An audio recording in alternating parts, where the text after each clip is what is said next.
আসসালামু আলাইকুম, কেমন আছেন সবাই? আশা করি অনেক ভালো আছেন। Welcome back to my channel Rounak লাইফস্টাইলে। আপনাদেরকে অনেক অনেক ভালোবাসা জানিয়ে শুরু করছি নতুন আরেকটা ব্লগ। আর আকাশ আজকে প্রচণ্ড পরিমাণ মেঘলা। গতকাল থেকেই বৃষ্টি হচ্ছে, টানা ভালোই বৃষ্টি হচ্ছে। তো আমি একটুখানি আমার বাবার বাসার ছাদে আসছি। শরীরটা আমার মেয়ের ওরকম ভালো নাই, হয়তো পারে যারা আমার সাথে কানেক্ট আছে তারাই জানে যে আমার বর্তমান পরিস্থিতি কি, যারা কানেক্ট নেই তারা হয়তো পারে জানে না। বাট আমি মেইনলি আমার আপডেটটা দেওয়ার জন্যই হচ্ছে আপনাদের সাথে ভিডিও শেয়ার করতেছি। আমার মেয়েটার শরীর ভালোই খারাপ। আমাদের প্ল্যান ছিল 3 তারিখে আমরা একটা ট্যুরে যাব। তো আমার বাবার বাড়িতে যাচ্ছিলাম, নোয়াখালীতে যাওয়ার কথা ছিল, যেই কারণে ওইভাবেই ব্লগ করবো। আমি আর কোনো ব্লগ শ্যুট করি নাই, কোনো কিছুই করি নাই। মানে একটা ব্যাকআপ শ্যুট থাকে যে প্রত্যেক উইকে আমি একটা ভিডিও দেই, কিংবা 10 দিনের মধ্যে আমি একটা ভিডিও দেই, বড় ভিডিও দেই। সো আমার একটা ব্যাকআপ শ্যুট রেডি থাকে। তো ওই ব্যাকআপ শ্যুটটা আমার ছিল না। আমি ভাবলাম যেহেতু নোয়াখালীতে যাব, ওই সময় অনেকগুলা ভিডিও করব, কন্টিনিউ করব, ব্যাগ গোছানো থেকে শুরু করে অনেক কিছুই করা হয়েছিল, বাট সেগুলো আর আপনাদের সাথে শেয়ার করা হয় নাই। তো মেয়ের অবস্থা এখন বর্তমানে যেটা, মানে ও একটু দুর্বল, জ্বরটা যাচ্ছে আসতেছে, জ্বর চলে গেছে পুরোপুরি, আবার যেটা বুঝতেছি যে জ্বরটা আছে, গায়ে গায়ে জ্বরটা আছে, এখনও পুরোপুরি যায় নাই। তো এটা একটা টেনশন লাগে, কারণ এখন তো করোনা অনেক বাড়ছে বাংলাদেশে, সাথে ডেঙ্গুও বাড়ছে। তো এই দুইটা মিলায় না খুব টেনশনের মধ্যে আমি পড়ছি যে আসলে কি হয়, কারণ কয়েকদিন আগে তো আমি নিজেও অসুস্থ ছিলাম। তো এখন বিষয়টা একটু মারাত্মক ভয় লাগতেছে, দেখা যাক কী অবস্থা দাঁড়ায়। যাই হোক, আজকে ছাদ থেকে ব্লগটা স্টার্ট করলাম। আমার ব্লগটা খুব বেশি একটা বড় হবে না, আজকে ব্লগটা খুব ছোট, বিকজ আমি জাস্ট আমার আপডেটটা দেওয়ার জন্যই ভিডিওটা করতেছি। ক্যামেরাটা হাতে নিয়েছি জাস্ট আপডেটটা শেয়ার করার জন্যই। তো ছাদে আসলে খুব ভালো লাগে, সেজন্যই ছাদ থেকে ভিডিও করতেছি। আর কিছু এখন আপাতত বলার নাই, নেক্সট কবে ব্লগ দিই সেটারও ঠিক নাই, শীঘ্রই ব্লগ দিব আশা করি। বাট এই মুহূর্তে হয়তো আবার আপনাদের সাথে কোনো বড় ব্লগ আমি শেয়ার করবো কি না আমি শিওর না। 2-1 দিন তো সময় লাগবেই, হ্যাঁ 2-1 দিন সময় লাগবেই ভিডিও বানাইতে, কারণ আমার মানসিক পরিস্থিতি এখন ওই রকম নাই যে আমি একটুখানি ভিডিও করব, ক্যামেরা ধরবো কিংবা কিছু করব। তো গতকালকে একজনের পোস্ট দেখলাম যে একটা আমাদের বাংলাদেশের একজন জনপ্রিয় ব্লগার, ফেসবুকে ব্লগ করে, তো সে তার লাইভ আপডেট দিতেছে। তো অনেকেই বলতেছে, কমেন্ট করতেছে যে হ্যাঁ এত অসুস্থ হওয়া সত্ত্বেও বাবা অসুস্থ, তারপরেও কেন লাইভ আপডেট দিতেছে, ভিডিও কেন বানাচ্ছে, হ্যাঁ কিংবা ওয়াইফ অসুস্থ কেন আপডেট দিচ্ছে। দেখেন, আমাদের কাছে যারা আপডেট চায়, তো যেই ফ্যামিলিটা আমাদের, আসলে এটা তো আমাদের একটা ফ্যামিলি, তাই না? ব্লগিং লাইফে তো এটা একটা ফ্যামিলি। যারা আপডেট চায় তাদেরকে আমাদের আপডেট দিতে হয়। যারা আপডেট চায় না, যাদের প্রয়োজন নাই আমাদের কাছে, খালি উল্টাপাল্টা কমেন্ট করতে আসে, তাদেরকে কি বলবো বলেন, তাদেরকে তো কিছু বলার নাই। সো ফাইনালি যেটা কথা সেটা হচ্ছে যে এখন ওর বেড রেস্ট, ওর এবং মাস্ট আমার বেড রেস্ট, দুজনেরই বেড রেস্ট। আর আমার তো একা সংসার, সব কাজ আমার একারই করতে হয়।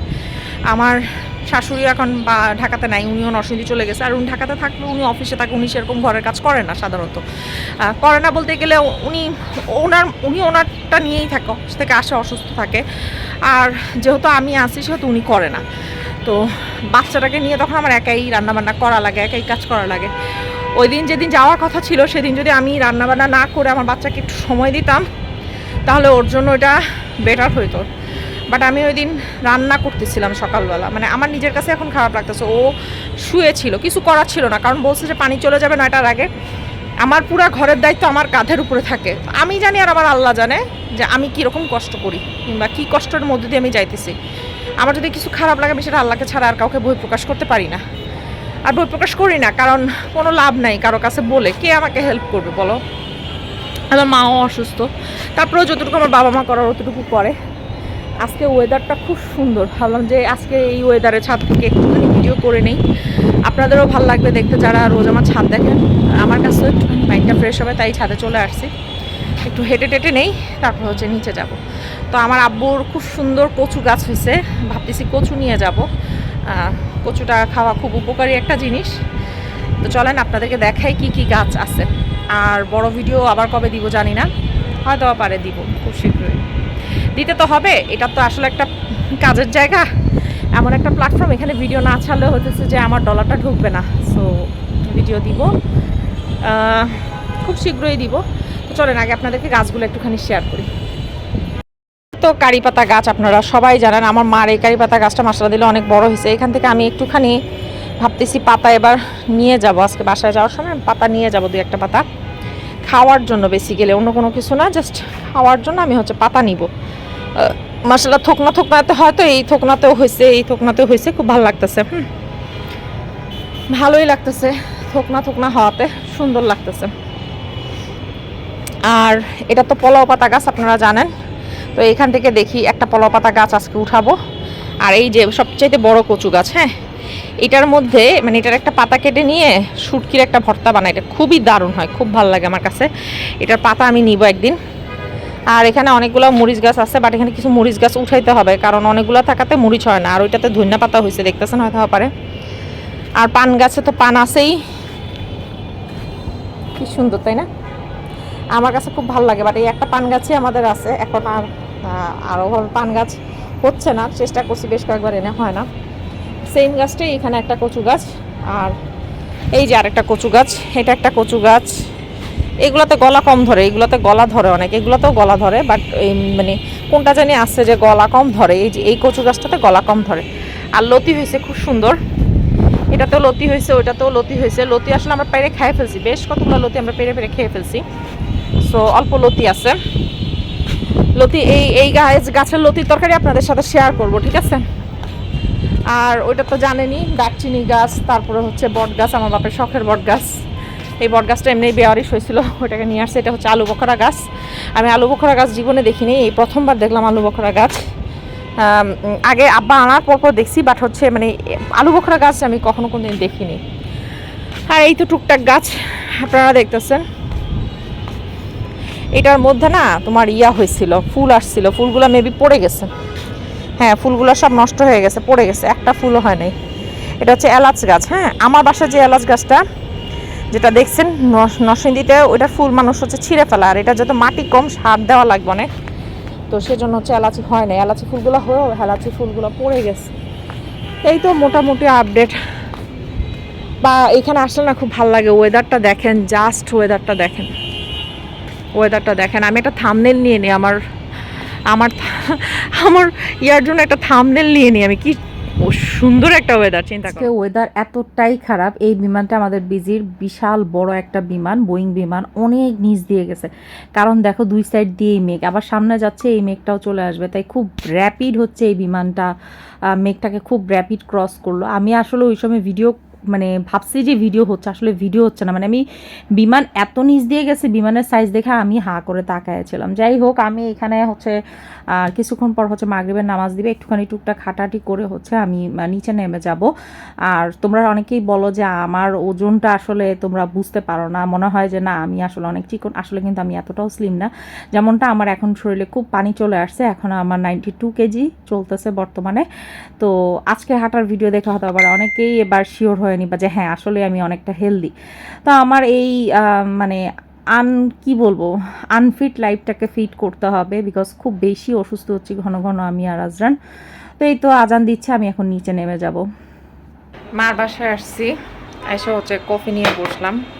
খুব ইচ্ছা করতেছে দোকানে গিয়ে ক্যাপাচিনো খাইতে। আমি মাঝে মাঝে না এরকম করি, মানে ওই যে তোমার একটা তো আছে ব্ল্যাক কফি, একটা হচ্ছে আমেরিকান কফি, আর একটা হচ্ছে যে তোমার একেবারে পিওর যে কফিটা বানায় না, তোমার খুবই স্বাদ লাগে, একটু বেশি মানে হয় আর কি, তিতকুটি হয়।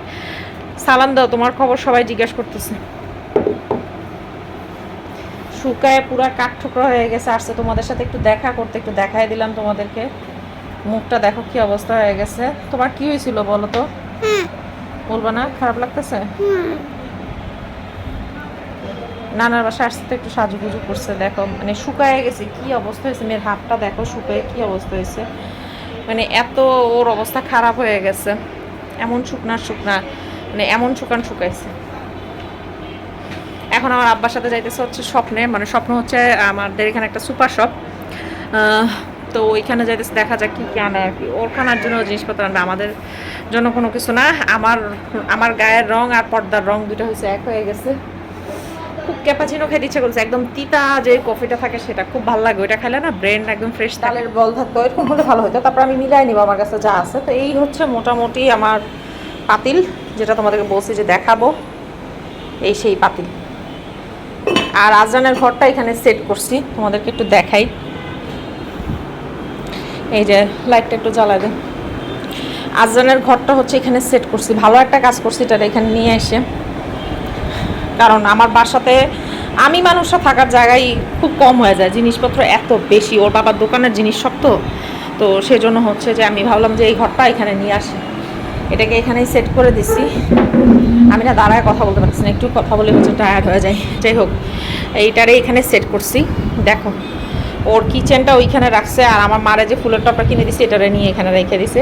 আবার এটা হচ্ছে ওর ওয়াশরুম, এটা হচ্ছে ওর ওয়াশরুম ক্লিনার। এটা কিন্তু নতুন কিনা রাখছে হচ্ছে ওর ওয়াশরুম ক্লিন করার জন্য। টুকটাক সাজাইছে বেচারি। আজকে আবার একটা চেয়ার আনছিল, চেয়ারটা কোন দিকে রাখছে জানি না। প্রথমে এই ঘরটা রাখছিলাম হচ্ছে এই কর্নারে, জানলা খুললে বৃষ্টির বাতাসে জায়গাটা পুরো ভিজে যায়, আর ওটা ক্লিন করাটা একটু কষ্ট হয়ে যায়। এটা মানে খোলামেলা চোখের সামনে থাকলে ক্লিন করা যায়। এই আসলে ছোটোবেলা না এই জিনিসগুলো খুব মজা লাগতো আমার কাছে। আর ওই আম্মুরে 3টা মাছ দিয়ে গেছি, তোমাদেরকে বলি নেই, আমার মাছের অ্যাকোয়ারিয়াম থেকে 3টা মাছ আম্মুরে দিয়েছি আমি, তার বাকি সবগুলাই আমার কাছে আছে। আর ওই যে আজকে হচ্ছে যে এই গাছগুলো নিয়ে যাব, দেখি এই গাছগুলো আজকে হচ্ছে নিয়ে যাব। আর এই টিভিটার বয়স কত বলো তো? এই টিভিটার বয়স অনেক আগের টিভি। এই টিভিটা আমার নানা হচ্ছে আমার আম্মুরে দিছে। আর এই যে ডিজাইনটা দেখছো না, এই কাপড়টা ছিঁড়ে গেছে, তারপরে এটারে ঝুলায় রাখছি। এইটা আমার মা করছে, এই পুরা কাজটা আমার মা করছে। এখানে দেখি একটু রিফু দিতে পারলে আমি রিফু দিয়ে দিব। আর এই পুরা কাজটা আমার আম্মু হাতে করছে। এরকম একটা ড্রেসে ডিজাইন করা ছিল, আমার এরকম একটা জামা ছিল, ছোটোবেলার একটা ছবি আছে, যদি পাই কখনো শেয়ার করবো।